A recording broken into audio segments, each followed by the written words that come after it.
Welcome to The Explainer. Today, we're going deep into the high-stakes world of government tenders. We're going to dissect the entire process, using the expert approach of proposal specialist Nihal Showman as our guide. It's a world filled with immense pressure, insane detail, and success really hinges on a super precise, methodical strategy. It's all about turning this mountain of paperwork into a clear, compelling, and, let's be honest, a winning argument. So let's break down exactly how that's done. We're going to walk through the whole life cycle of a bid, from that very first look to the final submission. We'll kick things off by deconstructing the requirements. Then we'll see how to orchestrate the team. After that, we'll dive into crafting the narrative. And finally, we'll hit the most critical step of all, compliance. Let's get into it. So, every journey starts with a single step. And in this world, it begins with a single document, the tender booklet. But this isn't just about reading. Oh no. It's about strategic deconstruction. The first rule of the game, as Nihal makes crystal clear, is you have to understand every single page. Why? Because that one critical detail, a mandatory site visit or some obscure form, it could be hidden anywhere. And if you miss it, game over. You're automatically disqualified. Now, what's so interesting here is how systematic this is. This is not a casual skim through. It's more like a forensic analysis. Every single step, from that initial cover-to-cover read to pulling out specific action items for different teams, it's all designed to build an unshakable foundation. This, right here, is what proposal engineering excellence is all about. One of the very first things you're hunting for is the bid bond. You can think of it like a financial handshake that tells the client, hey, we're serious about this. But here's the catch. It needs sign-off from finance and can take a while to get. Identifying this on day one is absolutely critical. If you leave it too late, you could kill the entire proposal before you've even written a single word. Okay, so once you've dissected all the requirements, the next big challenge is getting the right people on the bus. See, a winning proposal is never a solo act. It's a full-on collaborative effort where every specialist has to play their part at exactly the right time. The proposal lead is basically the conductor of an orchestra.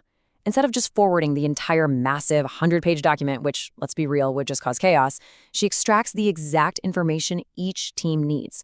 The tech team gets the scope of work. Finance gets the bill of quantity. This targeted approach is the secret sauce to effective team orchestration.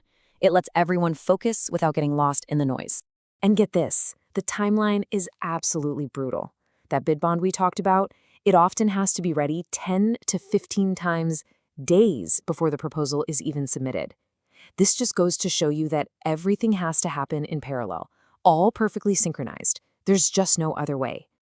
All right, with all the components gathered, we're moving into the next phase, assembling them into a narrative that's not just coherent, but compelling.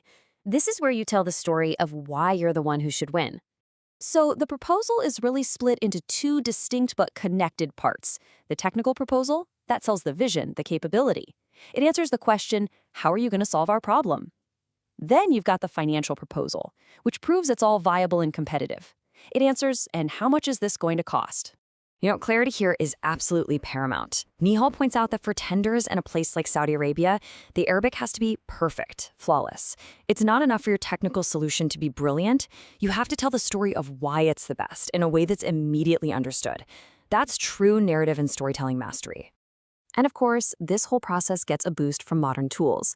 Nihal actually uses AI to help draft some of the initial content, but, and this is a big but, she stresses it's just a starting point. The AI is the co-pilot, not the pilot. It can speed things up for sure, but it always requires an expert human to review, validate, and make sure it aligns with the strategy. Okay, we've arrived at the final, and I would argue, the most critical phase. Because no matter how brilliant your strategy is, or how elegant your writing is, none of it matters without this. This quote from Nihal really captures the heart of the entire process. Compliance isn't a suggestion. It is the absolute, unbreakable rule of the game.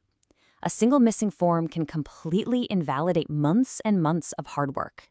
So the process ends with this final, meticulous check against the original booklet. Every form, every signature, every single appendix has to be accounted for. There is zero room for interpretation. This is where that deep government sector expertise really shines, because this unwavering attention to detail is often what separates a winning bid from one that gets tossed in the bin.